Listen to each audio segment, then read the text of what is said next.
బాబాయ్ వాళ్ళు చచ్చిపోయి అనుకుని పోయినట మొత్తం ఇస్తాను చచ్చిన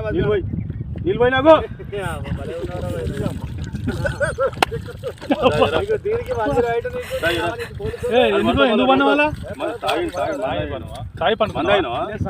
ఎందుకు అనుకున్న వాళ్ళ ఈ చల్లదనానికి ఎండకు చేయలేక నువ్వు చనిపోయినా కంప్లైంట్ చేస్తే పోలీసు వాళ్ళు వచ్చి నీకోసం ఏదో చేస్తావు పని నువ్వు కాజీపట్ల సార్ ఇక్కడ దాకా ఎవడలేదు సార్ అర్థమైందే తీసుకుపోయాడా వదిలిపెట్టాడా అయిపోయిందా పని ఇచ్చాడు డబ్బులు సార్ దయచేసి మిమ్మల్ని అందరినీ ఒకే రిక్వెస్ట్ చేస్తున్నా ఒక్క 50 రూపాయలు ఇచ్చుకుంటే నేను కాజీ లోపల జారిపోతే ఎట్లుంది మరి లోపలికి ఆయన పట్టుకున్నా అయితే